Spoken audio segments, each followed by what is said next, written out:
Welcome to another episode of the CPG Guys podcast. Our co-hosts, Shri Rajagopalan and Peter V.S. Bond, explore how brands and retailers engage with consumers online, in-store, and everywhere in between. And now, here are Shri and Peter. Hello, everybody, and welcome back to the CPG Guys podcast. I'm Shri, of course, one of the aforementioned CPG guys, back from a week in sunny Minneapolis. Just kidding. 3 hours of flight delays due to de-icing, and I got to see frozen lakes and ice fishing in April. What a cool moment. Never seen any of this before. My co-host and friend, of course, is the VP of Partner Strategy and Dev at Fetch Rewards, a mobile loyalty platform.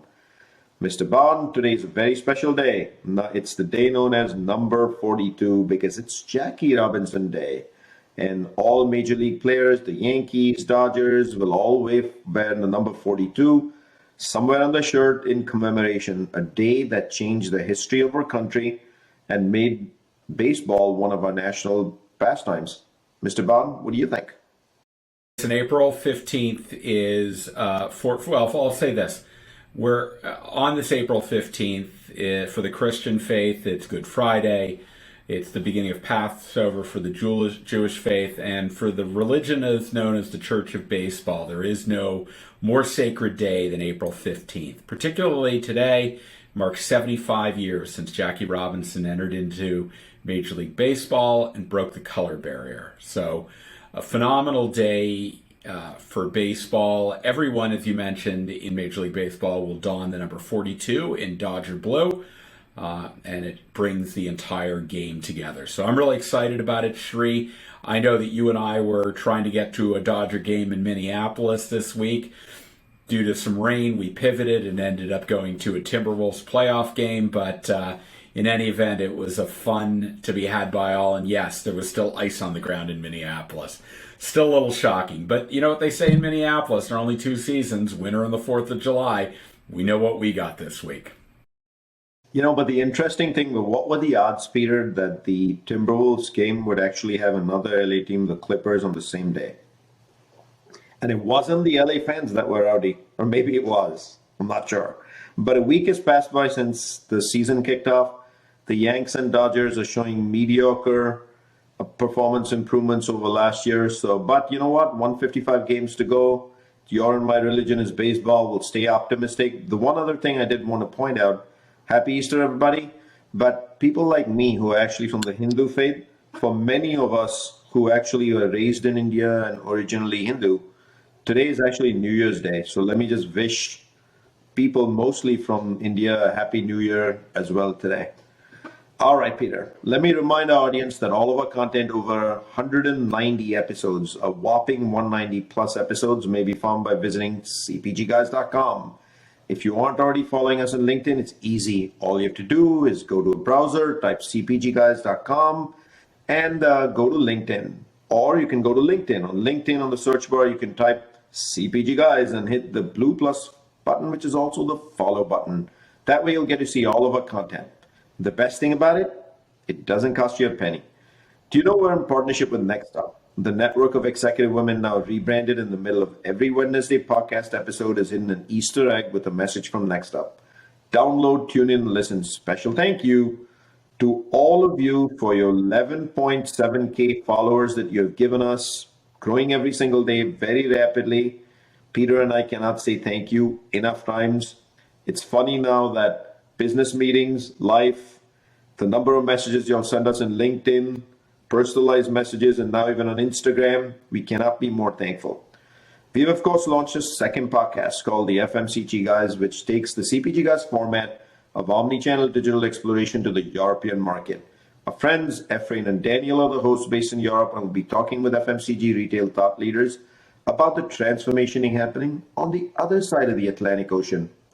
Today, Peter and I are looking forward to a discussion on the changing world of consumer attention and brand advertising. And even though my day job may be in selling, this is my favorite topic, advertising, and I'm going to resist using the words now because we'll have our guests lead us into it. This guest today boasts of a corporate statement that actually says, unmatched data, patented tech, an audience for CPG. I mean, What words? I mean, what amazing words coming together. Understanding what drives consumer decisions about what they buy at the grocery store is what we're good at.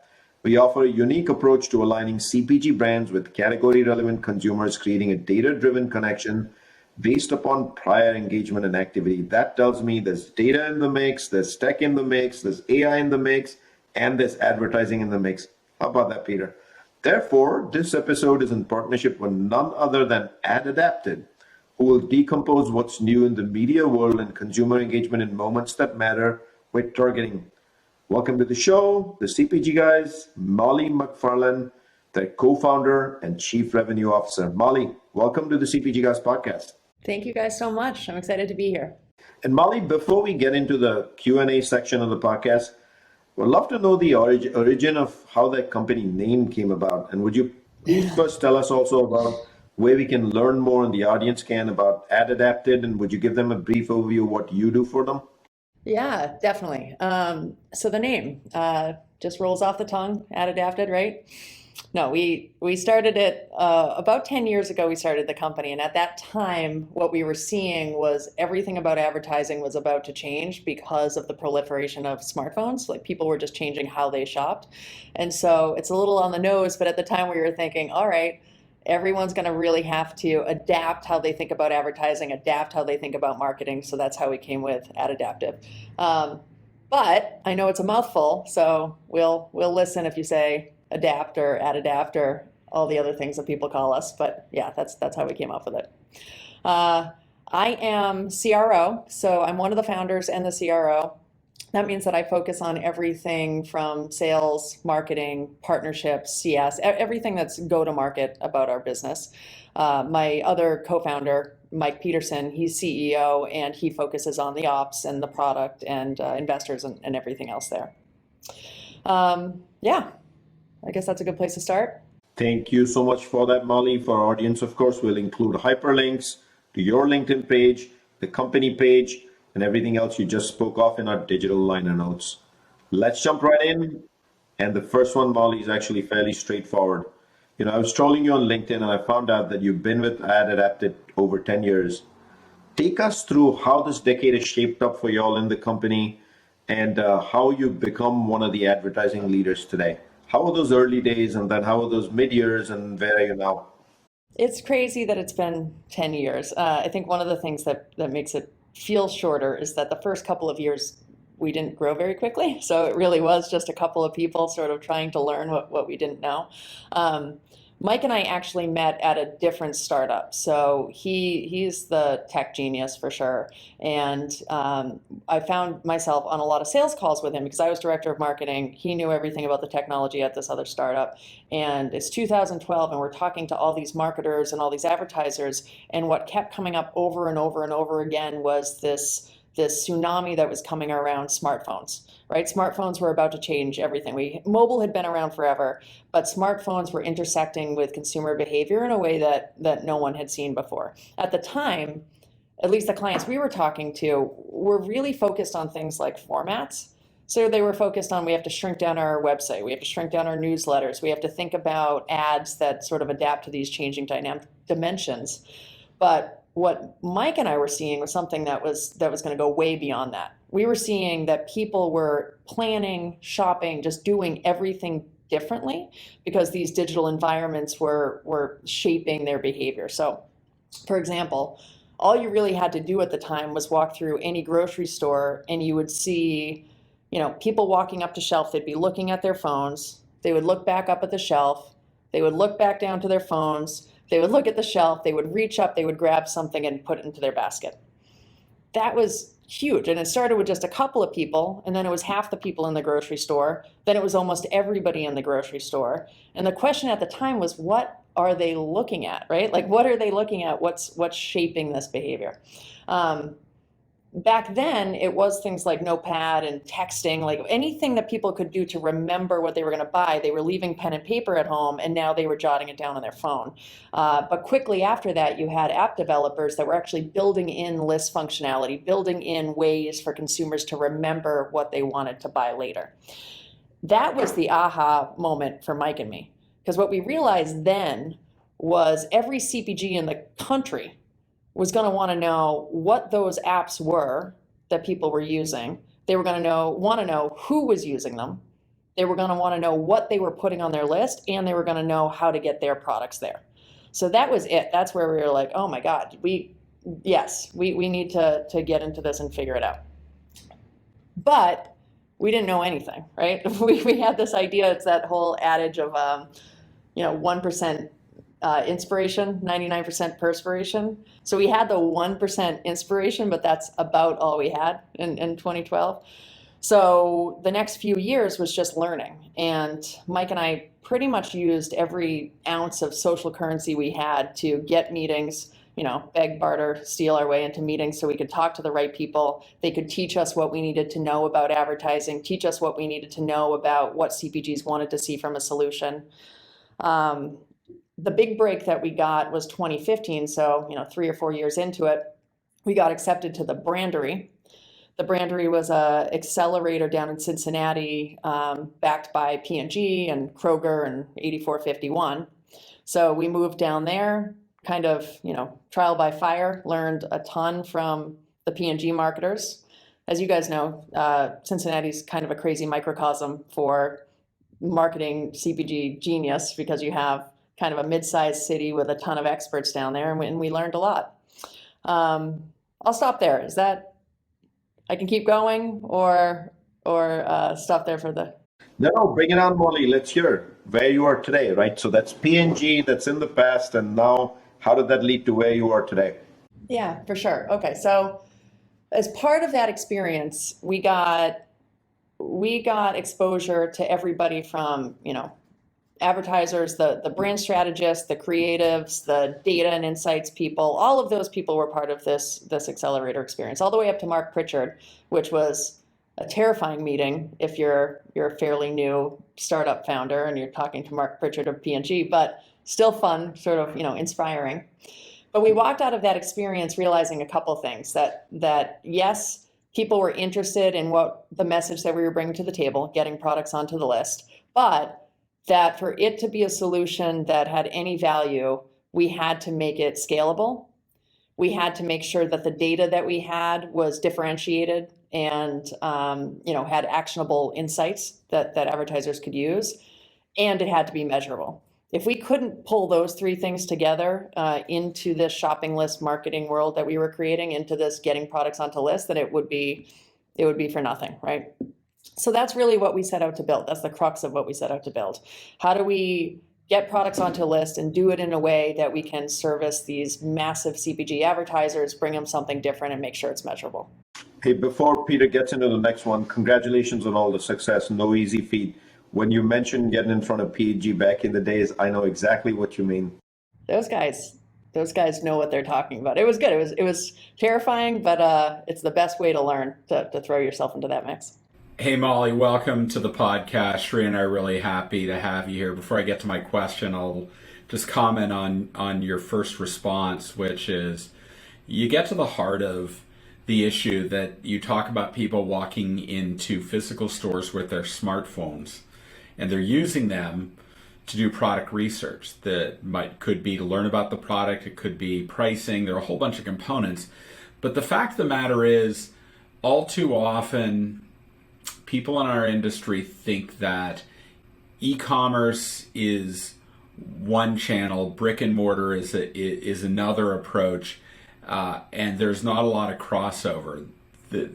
We couldn't be further from the truth in that we have to have the ability to connect with shoppers wherever and however they choose to shop. So as they walk through a store with a smartphone, if you're a retailer and you're not willing to give them the content they need to make decisions, there's this company out in Seattle that will be happy to do that, and it's on most people's phones. So it's very important to keep that in mind. Let's talk about the value proposition that AdAdapted offers. From your perspective, why are you hearing CPG brands choosing to work with AdAdapted as a core data analytics and target marketing partner of choice around this mobile platform? I know you work with quite a number of different verticals, but I'd really like to understand why in CPG they are coming to you as the partner of choice in this space. Yeah, definitely.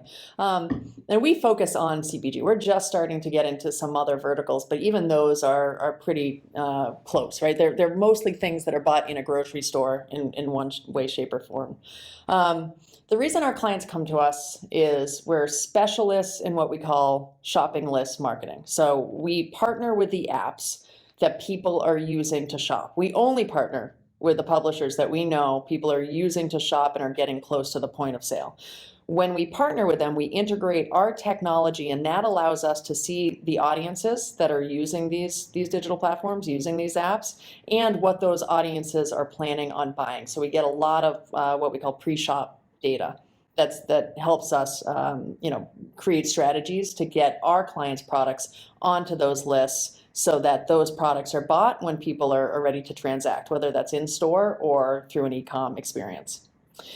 And to really understand why it's important or why it's valuable to our CPG advertising customers, you kind of have to understand how people are using these apps even outside of AdAdapted.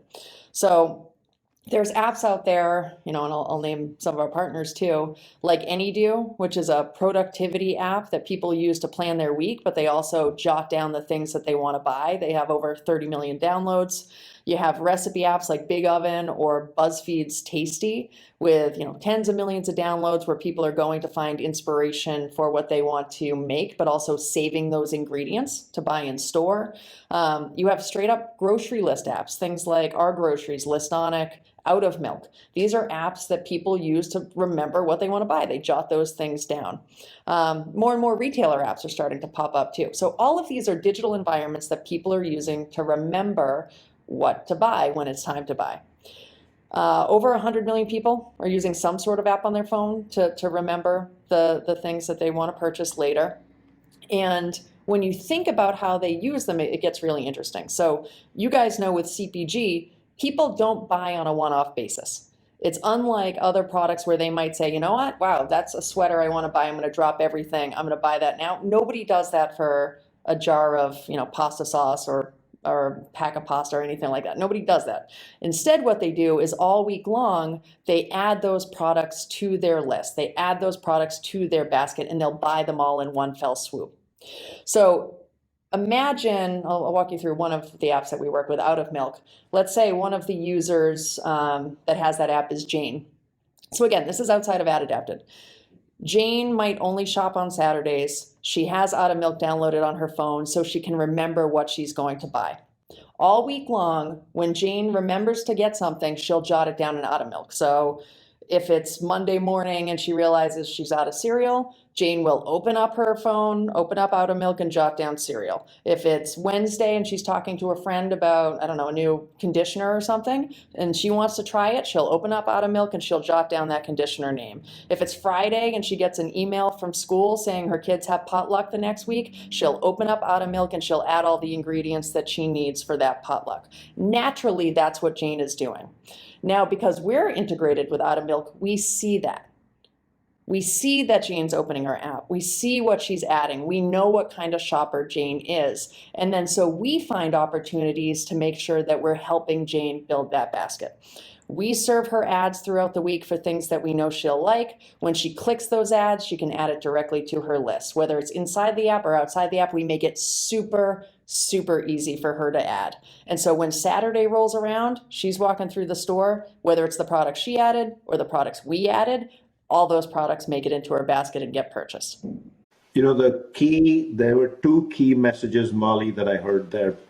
You're the first guest that's actually come on the show, and you've actually had the guts to look outside your domain, because you started the answer to this question with you're actually looking at apps which are theoretically competitors of yours, which normally no one would want to play in.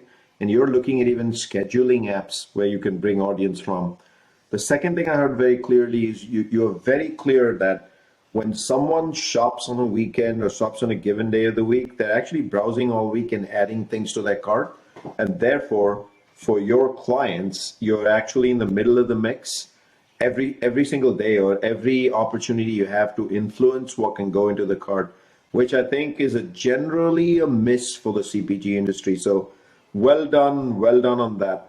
But I want to jump in now away from what you just talked about, which is your value proposition to the solutions that your clients can expect from you. And what I've learned is you have four different ones: managed service, self-service, and then you're offering platforms. And needless to say, without attribution, none of this would be possible. So if I'm a brand, what would I expect to get started with from you? I'm sure it's not all four of them. No, I mean, to simplify that, everything that we do is around, like the main goal that we always have is to grow sales by getting products onto lists or carts that people are using to shop. That's our value prop at its core. But there's a couple of different ways that you can interact with that or buy that as a brand. So the managed service, that's our bread and butter. That's what we've been doing for the past 10 years. And it's really the white glove treatment. That means all that we need from an advertiser, all that we need from a CPG is some campaign assets, things like product image, title, those types of things. We will create all the ads, all the native ads, which are customized for every single app that we work with. We will create the programmatic ads that we can use to retarget those shoppers. We will create the search ads that we can trigger at the exact moment somebody is typing in a keyword into their shopping list. We take care of it all. We do all the targeting, all of the optimization, all of the insights. We work with the partners to get sales lift and incremental ROAS for our clients. Soup to nuts. Shopping list marketing, we take care of you with our managed service. What we realize, though, is there's all these emerging brands or smaller brands or maybe retailers that want to do hyper targeting just around specific stores. And our big managed service white glove treatment is not going to work for them. It's more expensive. It's too comprehensive. So for them, we have a self-serve platform.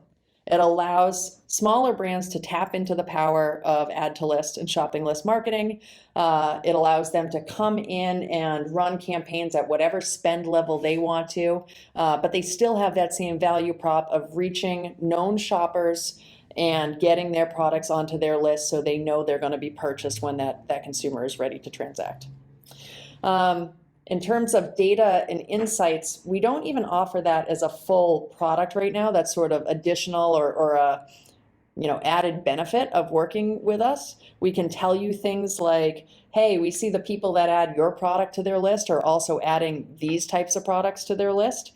We can show you trends on where your brand is ranking against other brands that people are putting into their planning stages, putting onto their list or cart, all sorts of things. So that's our data and insights.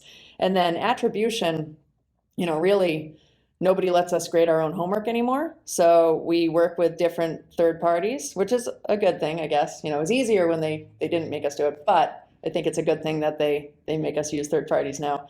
And those guys come in, look at our campaigns, and then help us tell our clients, hey, this is the lift that we saw. This is the incremental ROAS, which is seemingly the most important metric right now. And we do a great job on those too. So Molly, you've extended exclusive partnerships with 36 plus shopping list apps. You're reaching about 110 million grocery-minded consumers. I want to double click down on what you said was your bread and butter solution, which is managed service. From your perspective, why is managed service so important for brands to operate in this incredibly huge domain of 100+ million users and shoppers across so many different ad platforms? I mean, obviously you have a self-service, but there's something that's particularly appealing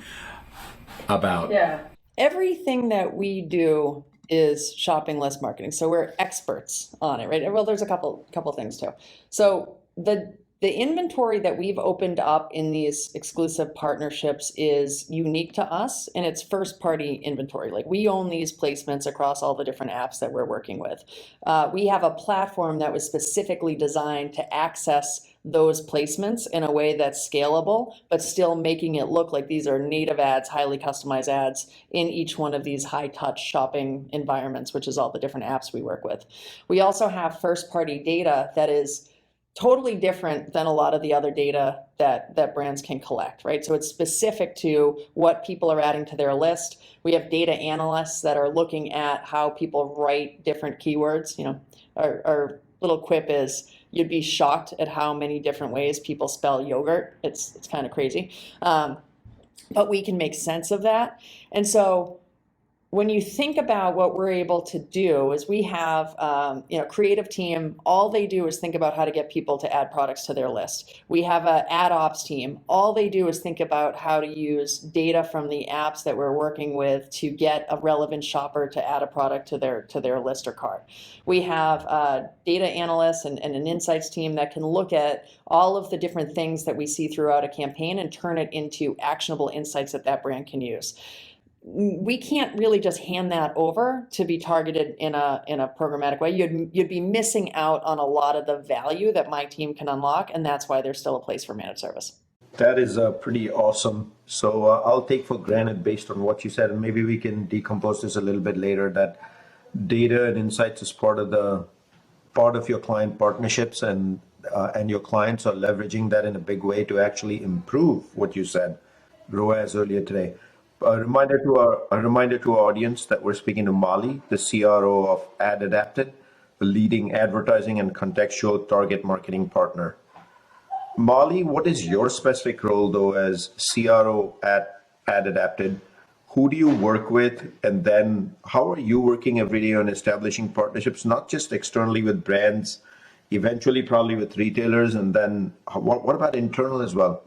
Yeah, well, like I said, as CRO, I'm really on the go-to-market side of what we do. So I think about what our clients need, and then how our sales team, marketing team, CS team can deliver that and communicate with clients. And it's changing, Sri, you know this, right? Like CPG advertising has changed pretty drastically even over the last 5 years. So we need to make sure that we are speaking their language and providing solutions that are meaningful for them. Another really fun part of my job is the partnership. So I'm working with these inventory partners, these app partners. That's really interesting because they know things that we don't, right? They know their consumers. They know how their consumers are using these environments. They know how they're shopping, how that's changing, what they're hungry for. So these guys are experts in their own right. They teach us a ton. That's been really interesting over time. Other partnerships are popping up. There's all these third-party measurement partners and data partners that have kind of unbelievable insights. Some of them we know how to tap into them. Some are just sort of fun to talk about. But yeah, I as a founder and CRO, I'm in a really great position to see a lot of stuff, and it's been a wild ride. And Molly, when you work with partnerships on the brand side, is it with the brand directly? Are you still intermediating via agencies? Is it a mix of both? Is it all over the place? It's a mix of both, a lot of agencies, because ultimately what a lot of brands see us as is a media solution for them, albeit a differentiated media solution, unique insights, unique data, unique audiences, all of that. But a lot of them have already started working with a media team, and they trust their expert agencies to make that buy. And we love all of our agency partners. We do have a couple of really great brand partnerships where the brand wants to work with us directly. It is kind of interesting to see the goals and the questions and the things that they want to dig into are a little bit different when you're working directly with the brand versus working with the agency. But I feel confident that we're bringing a lot of value to both. I mean, my personal opinion on this is public, so there's nothing for me to hide, and I'm pretty transparent about it. Agencies are still playing catch up in digital. I'm sorry to say it, but that's my current reality. And agencies are trying to fit within a specific budget, or also known as AKA the marketing mix. So capabilities like yours have to actually evolve from just a fit within the marketing mix for one role versus, hey, if they can truly track the consumer all week long, hey, it should be all week long and the budget should look different. That's just my opinion. What do you think, Peter? From my perspective, Shri, yeah, they may be behind the times in terms of their abilities to understand this, but you also have to remember that the brands are inclined to want to outsource as much of the media to a centralized entity, and that ultimately ends up being the agency. So I think trying to swim upriver against that tide, or that current rather, is going to be a bit of a challenge. So you got to go where the brand tells you to go. If they tell you to go to the agency, you're probably going to be exerting an enormous amount of energy trying not to go where they're telling you to go. So he's just trying to get his Wayne Gretzky Canadian reference in there. Yeah, I didn't say I'm going where the puck is going, but in any event. I feel it, man. All right, let's talk about data for a second here, Molly. In today's world, brands and retailers deal with just voluminous amounts of data. I mean, ridiculous amounts of data, right? So I want to understand where you see AdAdapted playing a role in essentially using this data to identify propensity signals so that you can serve up the right ad to the right person, drive conversion, demand generation essentially for a brand without necessarily like boiling the ocean every time. Data is one of those words, so we talk about this a lot. Like I hate the words content and I hate the words data because they end up being catch-alls for God knows what, for everything, right? And data is definitely one of those words. Maybe it's because we're simple and we didn't have a ton of resources when we started, but to us, data is only valuable if it's actionable. If it is just data for data's sake, it is a distraction. And I can't tell you how many startups I've seen sort of, pop up and then die because they had some really awesome data, but they had like this much of it and they couldn't do anything with it. It was just a really cool slide. We try to reject all of that. The data that we want is just data that we can use, again, to get more products onto lists, get more products onto cart. And the way that we do that is we try to understand our shoppers. I don't need to know who Jane is. I don't need to know exactly where she lives or her social security number or her email. What I do need to know is Jane somebody that's adding, I don't know, tuna to her list because that means that she'll probably want mayo. Is Jane in market for shampoo and did she add it 6 weeks ago? Well, then now's probably a good time to get that shampoo in front of Jane again, right? Is Jane adding, what did we see recently? Confectioner sugar to her list? That means Jane's probably planning a party or involved in some sort of event because that's not something that she's adding very often. Those are things that we care about because they're signals that we can do something with and we can help our clients be smarter about advertising to Jane and getting on her list so we get into her cart. The other stuff, it'll pull you in a million different directions and there's not a lot that you can do with it. So, I think, yeah, totally. I think you alluded to earlier that ROAS is one of the most important metrics. I tend to gear my head more towards ROI versus ROAS because there's much more such as non-working media in any campaign that you do as well, which needs to be accounted for. And my head is also geared towards the actual CPC paid and whether that's optimized versus just focusing on the ROAS, because one can easily win on ROAS just by focusing on brand keywords, again, depending on the type of ad, right? But all that said, I want to bring us back to attribution. We briefly glanced over it a little while ago when I talked about all your offerings and your value proposition. So can you connect marketing mix to measurable ROI to your attribution capability? And why is your attribution superior to others in the marketplace? So we still have to partner with third parties if we're going all the way through point of sale, at least for now. And there's some things that are coming down the road, which we can talk about. But right now, what we're seeing when you're picturing the funnel, we're serving ads to known shoppers, driving awareness. Everybody that's seeing our ad is seeing these products. And again, we know who the shopper is and we know the types of things that they like to buy. Once they click, you're really making the connection between upper funnel, the awareness part, down to purchase intent. Because now we're seeing these shoppers interacting with our ads and saying, you know what? I want to buy this product. I am going from an awareness stage into purchase intent. It is on my list. I intend to buy this. We can connect the dots there. Then we work with third parties to say, okay, we got all these products. We showed these ads to these shoppers. We got these products on the list. You tell us what happened in store.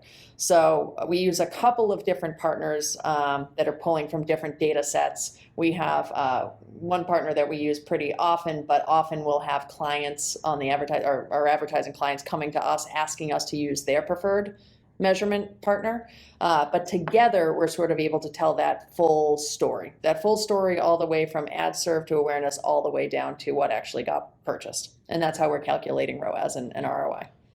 So Shri, you were teasing me earlier about the Wayne Gretzky question. Now it's time for the Wayne Gretzky question, okay? So what I'd like to know from you, Molly, is the direction that AdAdapted is going to next. I'm assuming that it probably has a little bit to do about taking that shopping list and making it easier to get into the, particularly if they're doing e-commerce activity, the digital basket. But I'll let you tell us kind of what's coming down the pike and where you think you have an ability to deliver against capabilities that your clients are looking for related to shopping lists. So we're already in e-com.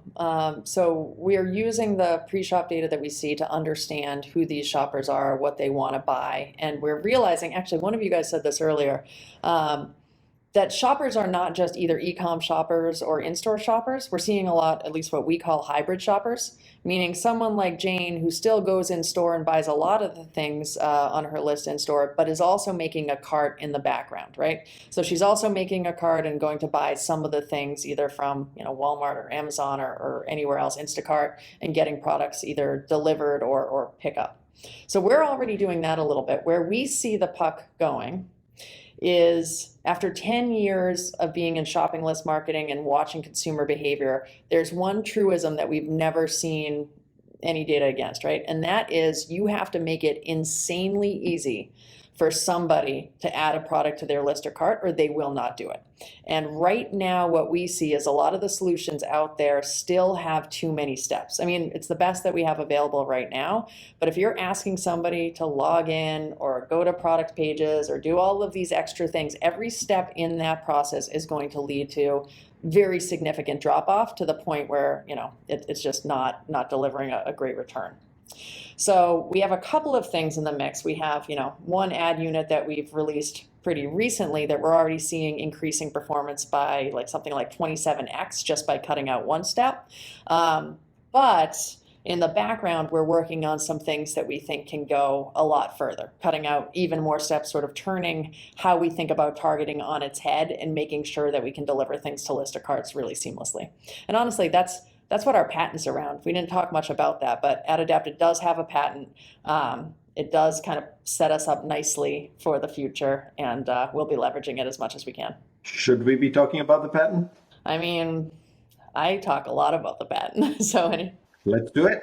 Tell us more. So what our patent does is right now we can serve an ad anywhere, right? Let's say, Shri, if you have Out of Milk, let's say, for example, and we know who you are, we know what you add to your list. I can serve you an ad anywhere we can find you on digital. So let's say the Weather Channel or ESPN. Sounds like you guys are going to be on ESPN a lot today. And it's, who knows, right? It's for a product that you like. And if I get your attention and you click that ad, we can add that product to your list in the background, meaning we don't have to open up Out of Milk. We don't have to ask you to do any steps. We know we can connect your identifier. You can click on the ad. We know the product you're trying to add. It can be dropped in the background, and whether you come back in a day or a week or a month, it doesn't matter. That product is there waiting for you. Now, imagine how that can be used when you think about what retailers are doing with their carts, when you think about retailer lists. If you can connect the dots from the world where people are spending 99% of their time on digital and not have to ask them to connect and log in and do all of those other things, you can sort of cut out all of the drop-off, cut out all of the noise between that ad and the actual point of sale. So that's what we're working on. That's fantastic. Maybe we should have hit it up top, but here we are discussing a patent. That's pretty cool. Let me try to summarize what we heard, Peter, and I love your thoughts on this as well, right?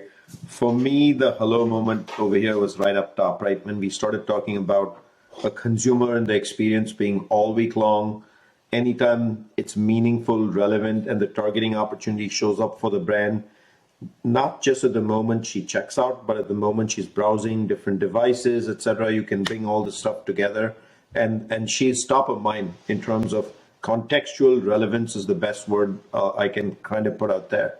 You are doing attribution, which is fantastic. Yes, you're using third-party data to do it today, but you're very much doing it.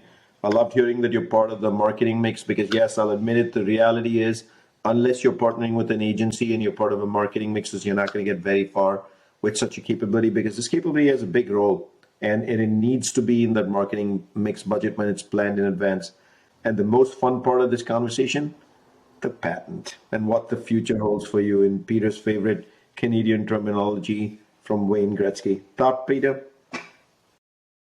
Yeah, I couldn't agree more, Shri. What I heard was the ability to add from a shopping list directly to the cart, to do it with the patented IP they have, which dramatically reduces the friction, and to Molly's point, increases the likelihood that it'll actually happen and that a conversion will take place.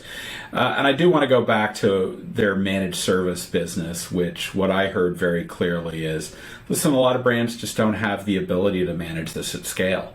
And that's why AdAdapted has offered a meaningful managed service business, because it takes all the muss and fuss out of it. You give us the images, you give us the content and some targeting parameters, and after that it's just about delivering the impressions, measuring the performance, and helping brands make decisions about, do they want to shift their marketing mix in favor of something that's delivering measurable results. I mean, I think that's as pretty simple as that.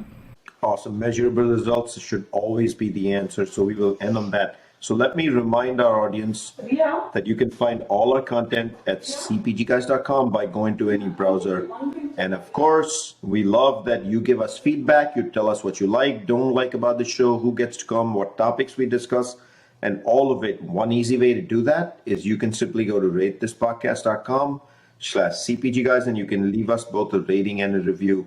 The rating tells us if we are delivering for you. The review tells us, are we accurate with what we're delivering for you? So we'd love for you to do that. Of course, you're always free to do a LinkedIn message or an Instagram DM and tell us as well. Did you know we had an Instagram channel, CPG Guys? Do check it out.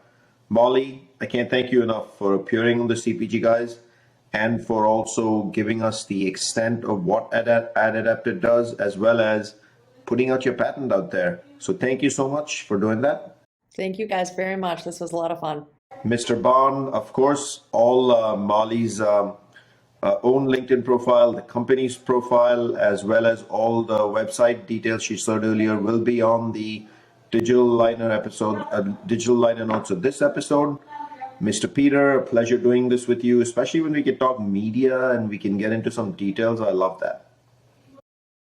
Shrey, another outstanding episode where we delivered, hopefully to our audience, an educational understanding of capabilities that are out in the marketplace. You know, the one thing we get comments from our audience more than anything, Shree, is how much education we deliver to them. People who are new to the industry, even people who've been in the industry 20, 30 years, find that we're delivering information and insights that they weren't aware of, and it's a transformational time. So I know you're as excited as I am to be able to do this for the industry. Thanks as always for the journey, and I'm going to fire up my Apple Plus TV to watch tonight's Dodger game. Celebrate Jackie Robinson Day. Of course, happy Jackie Robinson Day indeed. And for our audience, that's a wrap. See you soon on another episode of the CPG Guys.